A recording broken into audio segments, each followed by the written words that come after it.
Hi everybody, I'm Zilla Blitz here today from the US Supreme Court in Washington, D.C. to do a special overview on First Monday in October, the upcoming game from Fort Circle Games and designed by Talia Rosen. In this 1 to 4 player strategy game, you try to shape the laws of the land, raise justices amenable to your causes, and shift the philosophical outlook of the court to your best advantage, all the while trying to win the most renown and outsmart your opponents. As a way of historical context, the United States Supreme Court was established in 1789 and is the highest judicial authority in the nation. Over time, its role has evolved into a powerful interpreter of constitutional law. The court's 9 justices have played a critical role in interpreting laws, resolving disputes, and shaping the trajectory of American society. 2 quick caveats before we start looking at the game. This is an advanced prototype, so things will likely shift a little bit between now and the final product. Also, this video is unpaid and all opinions are my own, but for the sake of transparency, I want to say that I did help Fort Circle work on the recent Kickstarter video for this game. That being said, let's jump in and take a look at First Monday in October. What we're looking at right now is the game setup for a 3-player game. But before we jump in and take a look at some of the details of gameplay, let's do a broad overview of what the game is about. So again, this is a 1 to 4 player strategy game set about the history of the US Supreme Court. Now, the gameplay spans more than 200 years of Supreme Court history, with 50 historical judges and 24 landmark cases included in the game. The units of the turn are kind of ambiguous. You're going to be working through eras where judges from later eras are going to be coming into play. And then eventually, over the course of about a 2-hour game for 4 players, you're going to live out about 200 years or more of legal history in the United States. Now, one quick clarification, you do not have to be a lawyer and you do not have to understand case law in order to be able to play this game. This is at its heart a strategy game for strategy gamers. However, if you are interested in legal history or are curious about legal history, this is loaded with that in terms of some of the hallmark cases that are included, the justices that are included, and I think you can end up learning quite a bit about the legal history of the Supreme Court and some of these landmark cases and justices as you play through the game. Gameplay is amenable to 1 to 4 players. There is a solo bot where you can play 1 player against the solo bot in a back and forth version of the game, and the game does go up to, again, 4 players. One of the questions I had when I first looked at gameplay is like, what actually does the player represent? Is it a historical figure or a party or something? It's really none of those things. It represents kind of a philosophical outlook on case law in the United States. So as the player, you're trying to shape the outcome of Supreme Court law and the composition of the bench and the philosophy of the court to align kind of with your philosophical goals. And basically, you're trying to get as much renown as you can for your different positions and philosophical goals. Now, we'll talk about how that works as we look at the game in a little bit more detail now. Let's talk a little bit about what we're looking at in front of us. The game is divided up into 4 major segments, if you would. And the first and foremost is the docket and the bench up at the top, which is this board we're looking at here. This is where we have the 9 Supreme Court justices, the current justices that are sitting on the bench, and then the docket of landmark cases. These cases are going to move from left to right. They're going to reach a decision here as players go through turns. We'll take a closer look at that momentarily. Down here, we have the philosophical outlook of the court. And we're going to start with this because this is kind of the heart of gameplay, if you would. And then we have a robing room. This is where justice candidates are waiting to be called up to the court. And this also is a kind of a ladder that players climb, adding kind of unique features and special abilities to your gameplay. Lastly, on the outside here, we can see player 1, player 2, and player 3. They each have a kind of an action board and some tokens, and then their philosophy cards set up in front of them. I've shifted the view over a little bit here to talk a little bit about the sequence of play and what you're actually trying to do in the game. So the winner of the game is the game that has the most renowned stars here. And this is, you get those largely by by advocating for the correct side, the winning side of these landmark cases, but there's a number of other ways that you can get renown points in the game, and we'll talk about those a little bit more as we work through this series. They might be saying, how long does the game last? There's an indefinite amount of turns. Basically, these cases are going to get brought up to the Supreme Court and work their way through the case law, work their way through the docket. And then these justices are going to get brought up into the bench. And you're going to be working through these. When either one of these decks is exhausted, you finish that turn and it is game over. Now, there are 24 cases in the game, but 6 are removed for each game. So there are a potential of 18 cases here. So roughly, there's going to be 18 or less turns in a game. Some cases never make it to the docket, and sometimes I think things can probably get stalled as well. But roughly about 18 turns, although it is an indefinite length depending upon how the gameplay proceeds. Now, each turn is divided up into 2 chunks. There's an action chunk, and then there's kind of an adjudication chunk. The first phase is basically in turn, players take actions. You're going to for example, this player will take an action, this player will take an action, player 3 over to the right will take an action, and you're going to go around. And there are 3 actions per player per turn. Once those are done, the action phase of the turn is done, and you go to the kind of the cleanup phase, the adjudication phase.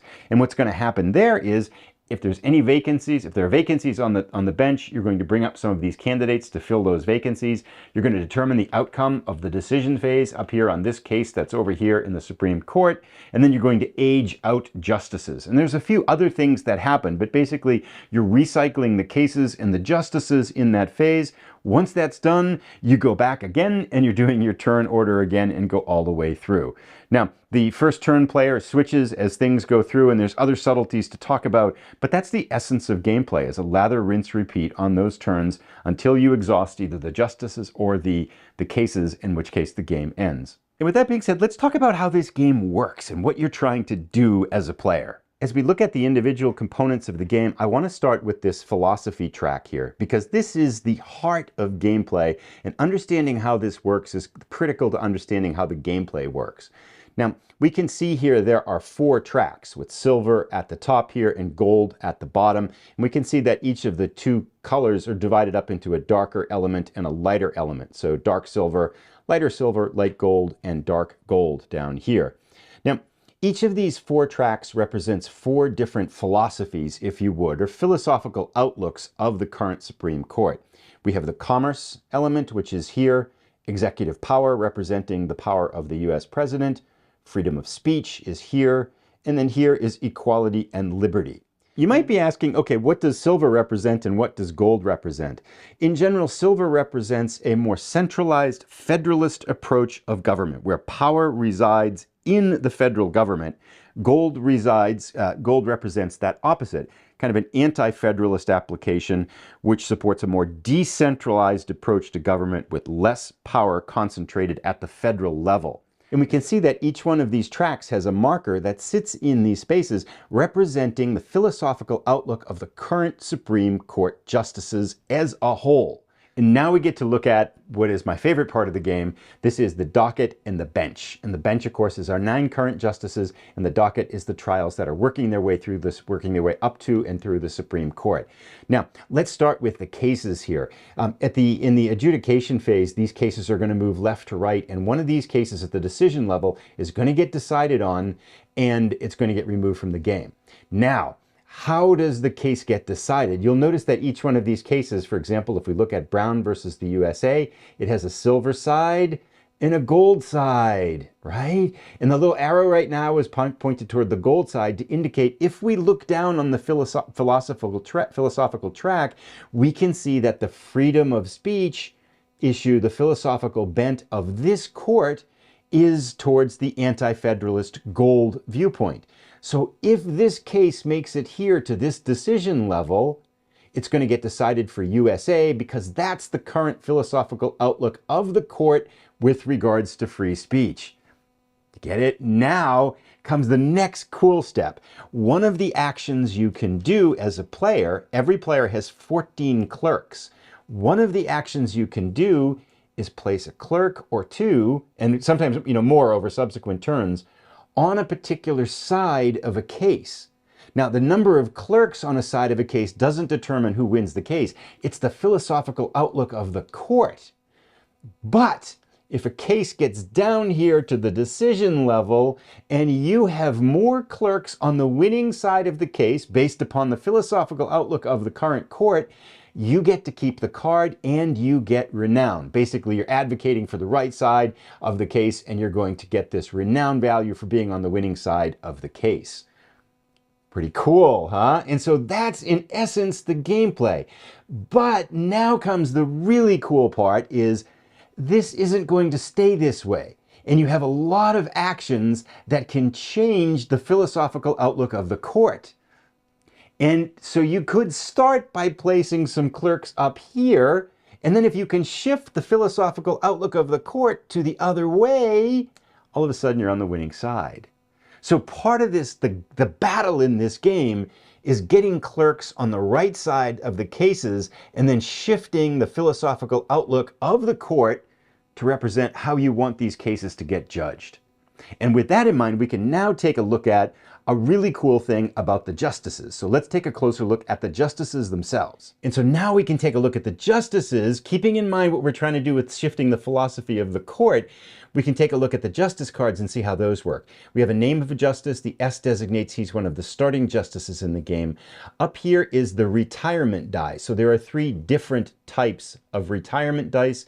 We won't talk about these in detail right now, but these determine how long a justice is likely to serve on the court, with this red 3-sided dice here being the most likely to retire fast, and the green 6-sided die meaning they're going to last probably a long time. We have a little bit of historical text here about the justice, which is irrelevant for gameplay, but kind of historical facts that sink in to allow you to pick up the history a little bit. But now, the cool part. We have 2 tracks that have philosophical symbols on them, right? And so we can see here, these are the symbols when the justice rises to the court, you shift the philosophical outlook of the court by this. So it's going to go 3 towards the gold, 1 towards the gold for these 2 areas. When a justice retires, it's going to shift it this way. So when James Iredell retires, freedom of speech is going to become more federalized and shifting up on the track 1 space.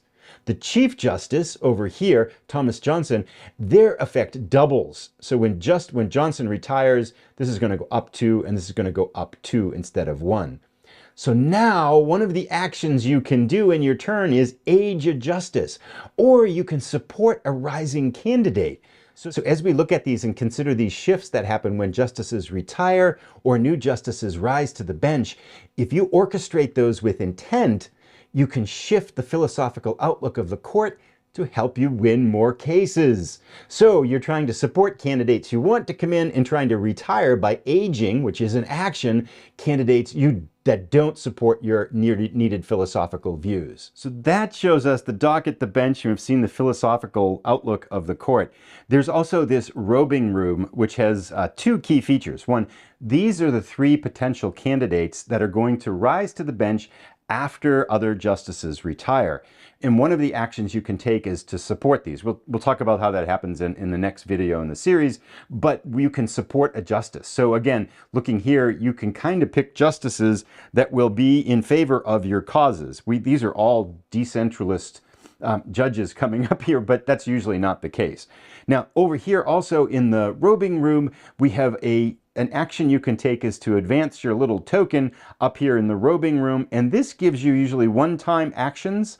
Like here, you can add a clerk to a justice on the bench. In here, you can you get a bonus to gathering influence. And so there's different here, move 3 clerks on the bench to different justices.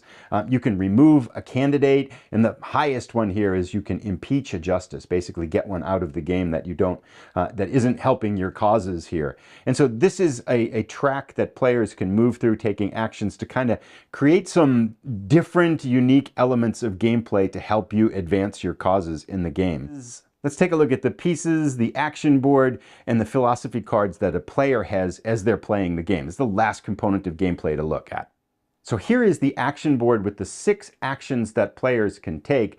There is a standard version and a supreme version. You have 3 actions per turn, as we mentioned, 2 regular actions, and then 1 can be a supreme action represented by this gavel. Let's take a look at the 6 actions. We're going to talk about these in more detail in the next video. The top 2 have to do with the cases. So advocate means you're placing one of your clerks, which is down here, onto a particular side of the case that you hope is going to be the winning side in the case. And you have to spend influence. Every player gets these little influence tokens at the start, and you can gather influence that you're going to be used. It's almost the currency that you use to be able to place clerks on cases. So these two cases, we'll take a look in the next video about how this works, but these two actions here are what you're using to influence case law.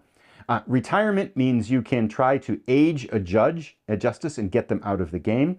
The opposite is you can support a candidate. You can have one of your clerks start working for a candidate by putting the clerk on that candidate, and that will help them get up to the Supreme Court, and those clerks will stay with that Supreme Court justice and work for them kind of as they go forward. And then our next two actions, the law review article allows you to directly shift one of those philosophical tracks on the philosophical track board. And then rest is we looked at in the robing room. This advances your token up either 1 or 2 spaces in the robing room and gives you the benefits that happens when that goes on. And then the pieces that the player are working with, these are the renown points, the stars. There's a 5-point version as well. These are your 14 clerks, and these are either going to be working for justices, advocating for cases, supporting candidates as you play the game. And this again are your influence cubes. This is the currency you use to put your clerks on one side of a case or another. And last but not least, another way to score renown points that happens at the end of the game. The beginning of the game, each player gets dealt 3 philosophy cards. And you can see that each card has 3 philosophical symbols on it. At the end of each era, you get rid of 1 card. So at the end of the game, you have 1 of these. And you can score 0 to 9 points with this. If the philosophical track is in the silver and gold for these different positions, then you're going to get 2 per one of those. But if it's in the extreme edge of it, one of those 3 spaces in the extreme edge, you get 3 renown points for that. So one of the other things that you're trying to do as you're playing the game is to decide which way you think is going to be the final philosophical outlook of the court and how you can get the most points by shifting the philosophies that way, aligning those with your cases. So there's a lot of different ways that you can kind of use these to pick up points as you get closer to the end of the game.